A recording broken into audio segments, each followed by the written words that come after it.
and welcome to Scale Your Sales podcast. Now, have you ever wondered how you can consistently hit target? Well, we're going to find out how.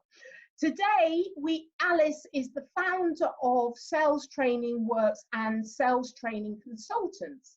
Alice is a natural sales leader, sales trainer, and coach. Her clients boast sales increases of between 5 and 35%, which is massive. Now, all this within 10 weeks. Through her training solutions on-site workshops or through her signature 3E Time Accelerator Technique, which is sales meeting skills booster, all in 30 minutes or less. So welcome to the Scale Your Sales podcast, Alice. Thank you, Janice. It's really an honor to be here. I've been listening to your interviews and you bring so much talent to your audience. And not only that, you are a master interviewer. So thank you. Thank you very much. That's very kind of you to say. Well, let's see how I do now. So Alice, tell us more about what you do for your clients. Well, what we do, anyone that's in sales generally wants to be successful and earn their full potential. And sales managers, their responsibility is to make sales quotas through their people. So what we do is give them top performing salespeople. And through our signature training, we end up in, as you said, in 10 weeks, we have transformed, we've taken the A players up a notch, the Bs, turn into As, and the mid-levels, go again. And I have to say, often the bottom layer, what they look at is, are they coachable, trainable, or is it time for career redirection? So we give them a top-performing, top-notch sales team. Which is essential to actually differentiate, those three levels really, because it's just like clients, isn't it? You need to know who are your A clients, I call your key and most valued clients, and that's the ones that, you put more energy into, and then bring up the rest, or set them free, as I say. Set them free, and my word is career redirection. Which is great. Well, we all need that sometimes, don't we? Sometimes it's just not a fit, and that's okay. Yeah. And the earlier you find that out, the better. I mean, companies now are actually paying people to leave when there isn't that fit because they do so much damage. Yes. Yeah. That's why one of my mottos also is, you hire slowly and you fire quickly. Yeah. Because sometimes if your interviewing process isn't right and what you got isn't what you saw in the interview, you need to cut your losses. And it's good, and it's better for them. I always told salespeople when it was time that we had to let them go, you hate me now, but what you're going to get after this is going to be so much better for you. Yeah. I like that. You hate me now. And that's your children. You hate me now. You have to wait too many years for them to come back and say you were right. But I want you to know, I have a lot of salespeople that had left the company that I had to let go, call me up and thank me later on. Yeah. I think it's quite difficult to make that decision yourself because you're trying so hard and you're putting so much energy into it, and you just think, it's going to turn the corner if I just keep going, because you don't really, it's really hard to walk away from things, isn't it? Yes. Yeah. But the manager can make it easier on themselves. So a lot of times managers, if we're talking about hiring, they hire and they have this sink or swim routine. And that's failure for everybody. That's even failure for your A players, because your A players can do so much more. And so one of the things that I talk about is really there are 3 actions a sales manager can take. And if the manager takes these 3 actions, they are guaranteed to meet quota consistently. And really, they need to field right. If they're outside salespeople, you have to see what they're doing in the field. What they tell you in the office is totally different than what they tell you in what's happened in the field. So you really need to see it in real time. And if you have telephone salespeople, there's always the telephone monitoring, which is the same as field rides. So do that, because then you can coach on the spot. One-on-one coaching regularly. And the coaching isn't, what did you sell for me this week, or what's in your pipeline? It's what challenges you experience. How can we remove those challenges? And so one-on-one coaching is once a week, preferably twice a month if you had to. And the third is ongoing sales training. You've got a captive audience. They're your salespeople. Sales is like the only profession that doesn't have consistent ongoing training.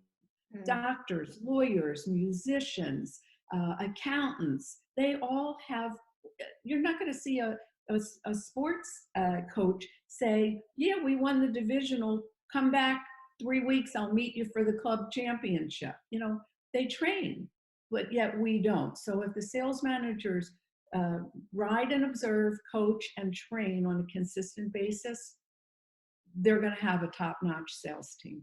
Right, excellent. And you, I seem to remember reading that you can do that. Companies can outsource that to you as well. You know, which is quite unusual, isn't it? You know, how does that work? Yeah. Yeah. Well, we you know, depending, we will do the field rides, we will do the one-on-one coaching. I'm a believer, though, in the sales managers taking the responsibility. And so there are times when we do it jointly, or we work with the sales managers on how to work it into their schedule, because they all tell you they don't have time for it. And the other reason they don't have time is often they don't really know how to coach effectively in the field or coach on one-on-ones. So they're using some other things as excuses. So we work it both ways. We could be outsourced to do it, but we prefer to eventually turn that over to the team. And we do come on and do the initial sales training, but we've also set it up that once we leave, we want them to continue it. So we have trained the trainer, and plus we have the 30-minute sales training meetings for them to do. Yeah, excellent, excellent. So it's, you know, it's quite systematic, isn't it, really? And consistency is the key. Consistency is the key. Yeah. And I'll tell where I got this also. I started out, before I went into sales and sales management, I was a public school educator. And my kids came in September and they left in June. And I got to keep my day job if they moved from whatever level they came in at to a higher level. And the only way you do it, I was training every single day with my students. Well, that's what when I became a salesperson, the company did give us sales training, but I read every book under the sun. You know, you have to be responsible for your own future also, not just the company's. And I tell that to salespeople when they say, well, my manager's not training, I don't get any training there. Take responsibility. It's your responsibility to do that. I mean, this is your life, isn't it? Surely you want to do everything you do really well. So, you know, you're not going to get everything from the company. And actually, you know, you're right. You should be taking responsibility and bringing in what you learn and sharing it with the team. Yeah. So, I mean, if you're going to, the same salesperson might go take piano lessons, and they're going to take lessons. Okay, well, these are your lessons. Be self-taught. There's enough of self-taught. But it's a combination of a lot of those three things that for a sales manager to be successful. And then what we just said, for salespeople, take responsibility. And the other thing I tell salespeople when I get asked, you know, what's the one thing you would tell a salesperson? And my biggest one thing is stop winging it. That's disaster, right? And I don't care if you've been selling for 33 or 53 years. Stop winging it. Can you imagine if they sent their kids to school and the teacher was, well, I'm just winging it, you know, with your children? Right. So, you know, there are probably, I did look it up once, and there are more salespeople. Sales representative is one of the largest number of people, it's job description. Like when I went on the statistics of labor and things, salespeople was really number one. Yet it's interesting, as I keep saying, it's the one profession that often has the sink or swim routine. And that needs to change. I've been part for the last 36 years of changing that. A friend of mine's written a book, Niraj Kapoor, everybody's in sales. And every single person, even if you're, technical person, everybody is in the business of selling, whether it's selling internally, which is influencing really, isn't it? Or externally, directly with customers, with your boss or, subordinates. Everybody's in sales. So everyone should be learning the skills really. Yeah. You're selling your kids on making their bed and cleaning the room. I have people at the end of the training say, I use these same skills on my kids and they're cleaning the room now. Yeah, exactly. The psychology of sales, reverse psychology, all of that. Well, really important. What are the consequences? It's the same thing in sales. What are the upsides of moving forward with this solution and taking care of it? Or what are the downsides? Same thing with kids. What are the upsides and downsides of cleaning your room? Yeah. I think that's one reason why women are particularly good at sales. They're doing that kind of negotiation all day long. Right. Yeah. So, give me your view on the relationship between buyers and sellers and how that dynamic has changed. How that's changed. Okay. Now, I've been in business 36 years and selling and managing, a good 6 years before that easily. And when I first started out, it was interesting. The concept really were that we were vendors. And it's changed today because the internet and our buyers are so much smarter and educated. They have made so many decisions before they ever call you. I don't care if they're buying computer systems or social media help or sales training or a printing press. It doesn't matter. They've done a lot of research. So what they need and want today is a business strategist partner. They don't need another vendor. And so that's what's changed. The salesperson, if they could shift their mindset and say, it doesn't matter what I have to sell. It's not about my product. It's about me partnering with them, collaborating with them, and talking to them in a business-to-business conversation and having the solution. So that's what I've seen the most. It's interesting because I wrote an article, but I'm writing a book about this very thing that salespeople have become more consultants. And I don't mean consultative sales, but just business consultants. And so they're almost sales consultant advisors. That's their role, which is very similar, that you're talking about in terms of partnership relationship and working at a strategic level. Right. Because you're the business consultant, the strategist there. What can't they find out? What can't they find out on the internet? That's what you have to provide for them. Or there'd never be a salesperson on this planet again if they could get everything they needed and wanted from the internet. Yeah. So they get so far and then they need a person. Yeah, exactly. And, that's a really valuable insight, isn't it? You want to know how far they've got, not take them down the same line. You want them to have done all that donkey work, and then you're the icing on the cake. Don't start from the very beginning. And that's your differentiator.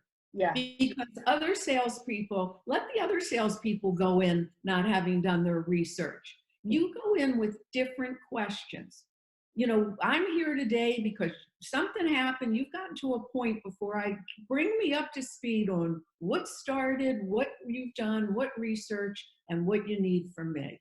That's a whole different conversation. Yeah, exactly. Yeah, I'm not here to waste your time or to sell you anything. I'm here to listen. Yeah. But your opening presented you as that business strategist. So we're both women here, Tell me about your view of diversity in sales, because I know that, you've been in sales for a long time and, I can talk a bit about it from the, UK side. So I'd really like your perspective. Well, the good news is I started in sales I'm going to age myself.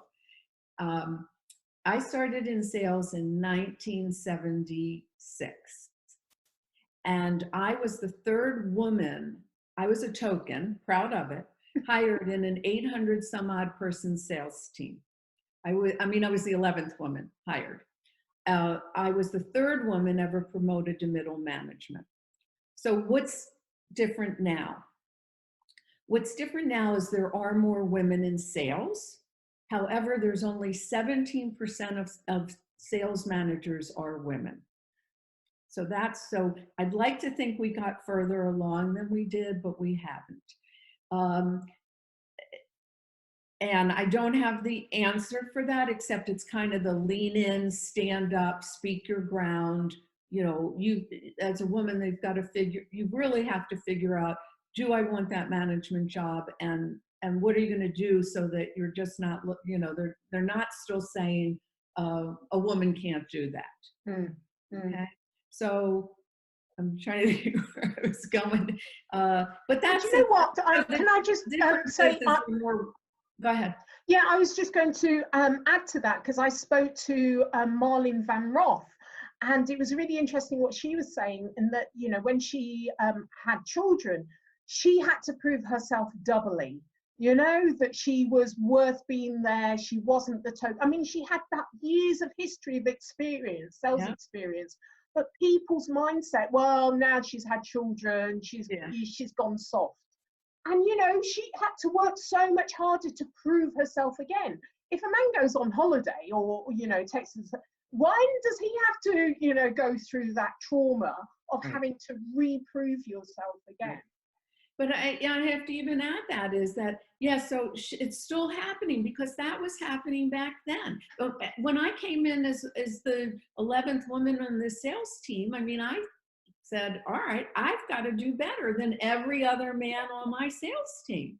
So it's no different whether you get, or you get married or you have children. We're proving ourselves from day one. I hate to say that, but any woman going in is you have to be better than everybody else around you. Yeah. I also spoke to Judy Hoberman, and we were talking about, actually, all we want are the barriers removed. We don't want it easier. Just stop putting up all the barriers. Right. Yeah. It's the mindset. It's a perception. It still hasn't changed. But I did see, I shouldn't say, there was a great ad, they say she should be in the kitchen, and it's a picture of Julia Child, so they took every profession and they did a typical male response, and the woman in the picture, is an astronaut or, or the Supreme Court. Yeah.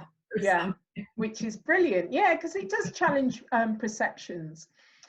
Okay, so I'm going to put lots of information in the show notes, because we've had such a great conversation that we're kind of running out of time. Now, if you want a desert island on your own, what would be the one thing that you took with you? Right. Well, as I said, I live in Florida, so I have to take suntan lotion. My dermatologist would kill me. The other thing I would take is not business related if I'm on a desert island. I happen to be an amateur ornithologist. My hobby is bird watching. So I would take my binoculars, and I'd hope you'd let me take my bird book with me also. You've got it. Go on then. It has been an absolute pleasure. Just let the viewers know how they can contact you. Certainly find me on LinkedIn, Alice Kemper. You can email me again, Kemper at either Sales Training Consultants or Sales Training Werks. But I forgot to tell you, I hope this is okay. I have a special offer for your audience. And so our 30 minutes or less done for you sales training meetings, if they go to salestrainingwerks.com, and if they purchase in the promo code, put in the word podcast, they'll get the training solution for half price. Brilliant. We'll put that in the show notes. Thank you so much for that. And thank you for being a wonderful guest on Scale Your Sales podcast, Alice. Thank you. It was delightful.